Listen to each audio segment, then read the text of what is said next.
Hello एनिम lovers, कैसे हो? I hope कि आप सब अच्छे होंगे। और ये तो एनिम है चैनल पे आपका स्वागत है। डीमन गॉड के पिछले एपिसोड में हमने ये देखा था कि वो डीमन शैडो शाओसिंग लू पे अपना थर्ड अटैक करता है। तो अब आगे जैसे ही वो डीमन शाओसिंग लू पे अपने मैजिक क्लाउड थंडर फायर से तीसरा स्ट्राइक अटैक करता है, उसके बाद शाओसिंग लू एक अलग ही दुनिया में पहुंच जाता है। और जब उसकी आंखें खुलती है तो वो देखता है कि स्काई ब्लू हो चुका है। और वो जागने के साथ ही पहले कहता है, लेकिन वो नीचे टच करता है तो वो देखता है कि यहाँ पे तो पानी है। और फिर वो कहता है कि नहीं, मैं यहाँ पे वापस नहीं आ सकता। और ये कहने के साथ ही वो उठ के बैठ जाता है और वो कहता है कि मैं तो फिर से डिवाइन पूल में आ गया हूँ। और उसके बाद वो सोचने लगता है कि क्या मैं मैजिक क्लाउड के लास्ट स्ट्राइक के थंडर फायर से बच गया या मैं फेल हो गया और मर गया। और ये कहने के साथ ही वो अपने सर पे अपना हाथ रख लेता है। और फिर उसके पीछे से आवाज आती है कि तुम चिंता मत करो, तुम अभी जिंदा हो। अगर तुम मर जाते हो तो तुम्हारा डिवाइन पूल भी तुम्हारे साथ खत्म हो जाएगा। शाओसिंग लू उसकी आवाज सुन के कहता है, ये तो उस इमोर्टल की आवाज है। और उसके बाद शाओसिंग लू पीछे घूम जाता है और कहता है, मैं जिंदा हूँ, यानी कि मैंने कर दिया। लेकिन साथ ही शाओसिंग लू चौंक जाता है और लॉर्ड शिवू से पूछता है, लेकिन तुम मेरे डिवाइन पूल में क्या कर रहे हो? तो लॉर्ड शिवू कहता है, क्योंकि मैं मर गया हूँ। और ये कहने के साथ ही वो रो रहा होता है। उसकी ये बात सुन के शाओसिंग लू बहुत ज्यादा चौंक जाता है और कहता है, क्या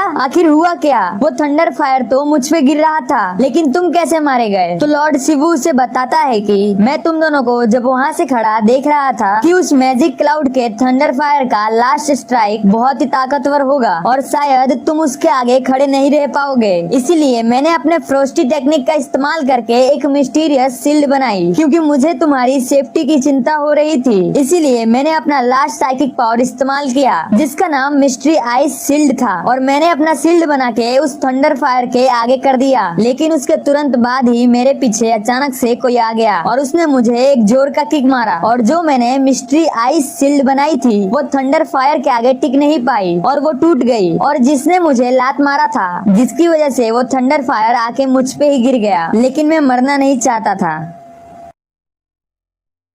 हालांकि जिस दिन से मैंने अपना काम स्टार्ट किया है उस दिन से मैं मरने के लिए तैयार था। और मैंने कई बार ऐसा इमेजिन भी किया कि मैं मरने ही वाला हूँ, लेकिन ऐसा नहीं हुआ। लेकिन मैंने कभी भी ऐसा नहीं सोचा था कि मैं किसी के किक मारने से मारा जाऊंगा और उसका चेहरा भी मैं देख नहीं पाऊंगा। मुझे बहुत ही शर्म महसूस हो रही है। और वहीं पे खड़ा शाओसिंग लू ये सोच रहा होता है, लेकिन फिर भी तुम मारे तो गए। लेकिन उसके बाद शाओसिंग लू लॉर्ड शिवू से पूछता है कि लेकिन तुम मेरे डिवाइन पूल में क्या कर रहे हो? तो लॉर्ड वो कहता है कि मेरे पास दूसरा कोई ऑप्शन नहीं था। मैजिक क्लाउड थंडर फायर सच में बहुत ही ज्यादा पावरफुल था और उसने सिर्फ मेरी बॉडी को ही तबाह नहीं किया बल्कि मेरे सोल को भी कर दिया। और मेरी सोल पूरी तरह से टूट के बिखर गई थी। और मेरी सोल को रिस्टोर करने के लिए मुझे किसी की बॉडी चाहिए थी। और मैंने इस बारे में भी सोचा कि अगर मैं ऐसे ही बिखरा रहूंगा तो कोई इवल सोल आके मुझे पकड़ लेगा और वो मेरे पूरे सोल के टुकड़े को अपने कब्जे में कर लेगा। लेकिन वहीं पे तुम बेहोश पड़े थे और तुम्हारी पीछे की पैंट भी फट गई थी, जिसकी वजह से मुझे तुम्हारे अलावा कोई और चीज नहीं सूझी कि मैं किसकी बॉडी में जाऊं। इसीलिए मैं तुम्हारी बॉडी में आ गया। सच में मेरे पास दूसरा कोई ऑप्शन नहीं था। तो उसके बाद शाओसिंग लू कहता है, कोई बात नहीं सर, मैं बहुत ही अच्छा झाड़ू लगाने वाला हूँ और फाइटिंग भी इवल सोल से बहुत ही अच्छी कर लेता हूँ। मैंने अभी तक 10 इविल स्पिरिट से अकेले लड़ाई की है और इसी वजह से मेरे एरिया के सारे सोल्स को मैं ही प्रोटेक्ट करता हूँ। और उसके बाद लॉर्ड शिवू शाओसिंग लू से पूछता है कि शाओसिंग लू आखिर तुम कौन हो और इस एक्सीडेंट में तुम्हारा क्या रोल था? बरूनो के अनुसार इविल स्पिरिट्स जर्नल स्कूल के कैपिटल से भेजी गई थी। तो क्या सच था कि इसमें पास के ताओइस्ट मास्टर स्कूल भी मिला हुआ है? शाओसिंग लू पास के ताओइस्ट मास्टर स्कूल का एक शिष्य है और वह तो हमेशा अपने ही काम में व्यस्त रहता है। लेकिन ब्लड डीमन क्वीन जो कि बुल डीमन क्लेन से है, वो उसको पसंद क्यों करती है?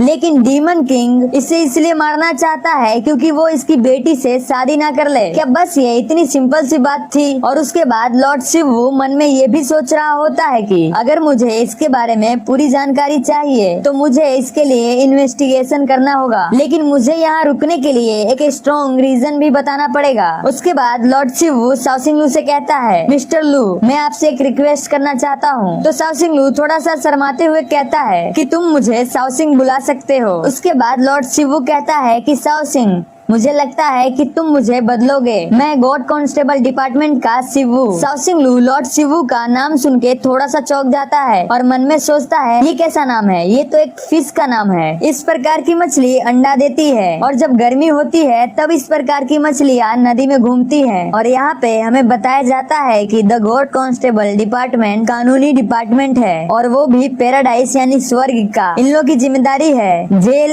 निरीक्षण और गिरफ्तारी करने का। ये लोग 3 में से एक डिवीजन है पैराडाइज के और जो दूसरे 2 डिपार्टमेंट हैं उनका नाम है द डिवाइन स्पिरिट डिपार्टमेंट और द डिवाइन आर्टिफैक्ट डिपार्टमेंट। और इन एजेंसियों में हजारों यू सोल्जर्स हैं और कुछ टॉप लेवल के ऑफिसर्स भी हैं। कियान यू के नाम से जाना जाता है। कियान यू का मतलब है हजारों। और उसके बाद लॉर्ड शिवू कहता है कि मैं याबेई साओ स्पेशल एक्शन स्क्वाड से हूँ जिसे लॉर्ड कियान यू लीड करते हैं और मेरा काम ये है कि मुझे ह्यूमन वर्ल्ड से इवल स्पिरिट्स को पकड़ना होता है। उसकी ये बात सुनने के बाद साओसिंगलू कहता है कि तुम इवल स्पिरिट्स को पकड़ते हो तो तुम अपने साथ और लोगों को क्यों नहीं लेके आए थे जिससे तुम्हारी पावर और बढ़ सकती थी। तो लॉर्ड शिवू से बताता है कि वहाँ पे 10 यू सोल्जर्स थे लेकिन तुम्हारे उठने से पहले ही वो सारे 9 सोल्जर्स मारे गए, शायद बरुनो भी। और ये कहने के साथ ही लॉर्ड शिवू थोड़ा सा उदास हो जाता है। लेकिन ये बात सुन के साओसिंगलू चौंक जाता है और कहता है, ओ माय गॉड, टीम के सभी मेंबर्स मारे गए। फिर वो कहता है कि तुम ज्यादा उदास मत हो क्योंकि तुम्हारी मदर यानी कि बरुनो अभी भी जिंदा है। तो लॉर्ड शिवू कहता है कि हाँ, मेरी मदर जिंदा है। लेकिन बाद में वो चिल्ला के कहता है कि बरुनो मेरी मदर नहीं है, वो तो मेरी शार्प क्रॉसबो मैन है। तो साओसिंगलू कहता है, ओ ऐसा। और उसके बाद लॉर्ड शिवू बताता है कि बरुनो ब्लैक फेदर शटल को लेके वापस पैराडाइज के पास चली गई है लेकिन वो मेरा सोल जेड पेंडेड है जिसकी वजह से उसे जल्दी ही पता चल जाएगा कि मैं मारा जा चुका हूँ। लेकिन वो लॉर्ड कियानवू को रिपोर्ट कर देगी। उसके बाद लॉर्ड शिवू कहता है कि मेरी सोल अभी बहुत ज्यादा कमजोर हो गई है, इसीलिए मैं तुम्हारे डिवाइन पूल में ही रुकूंगा और जब तक मैं यहाँ पे हूँ तब तक तुम मुझे इन्वेस्टिगेट करने में मदद करोगे। क्या कहते हो तुम इस बारे में? तो साओसिंगलू कहता है कि मुझे नहीं करना, मुझे कोई भी दिलचस्पी नहीं है एक एजेंट बनने में, मैं एक कुक ही बनना चाहता हूँ। साओसिंगलू की ये बात सुन के वो थोड़ा सा चौंक जाता है और सोचता है कि कुक यानी कि ये सोल एमुलेटर के बारे में बात कर रहा है। हाँ, ये तो एक अच्छी जॉब है। उसके बाद लॉर्ड शिवू साओसिंगलू से कहता है कि मेरी ये एक रिक्वेस्ट है। हाँ, मुझे पता है कि एक कांस्टेबल की जॉब इतनी अच्छी नहीं है सोल एमुलेटर के मुकाबले। हम पुलिस वालों को हमेशा काम करना पड़ता है और ऊपर से बहुत ही ज्यादा खतरनाक काम करना पड़ता है बिना किसी कंडीशन के, जबकि हमें महीने के सिर्फ और सिर्फ 30,000 गोल्ड ही मिलते हैं। 30,000 गोल्ड सुनते ही साओसिंगलू के कान खड़े हो जाते हैं और वो सोचता है कि 30,000 गोल्ड। और फिर से लॉर्ड शिवू कहता है कि मुझे लगता है कि ह्यूमंस को और इमोर्टल्स को दोनों को ही आम लोगों के बारे में सोचना चाहिए। हम उस स्टेज पे नहीं है कि हम तीनों लोगों की फिक्र कर सकें। और उसके बाद लॉर्ड शिवू जोश में आकर बोलता है कि मुझे लग रहा है कि तुम मेरी बात समझ गए होगे और एक सोल्जर की ये ड्यूटी होती है कि वो तीनों वर्ल्ड की रक्षा करे। लॉर्ड शिवू की ये सारी बातें सुनने के बाद साओसिंगलू कहता है कि हाँ, तुम सही हो, मैं अब अपना काम स्टार्ट करूंगा। लेकिन सैलरी किस डेट को आती है और क्या उसमें कोई बोनस भी मिलता है? साओसिंगलू की ये बात सुन के लॉर्ड शिवू थोड़ा सा घबरा जाता है और कहता है, ये तो मनी का भूखा लगता है।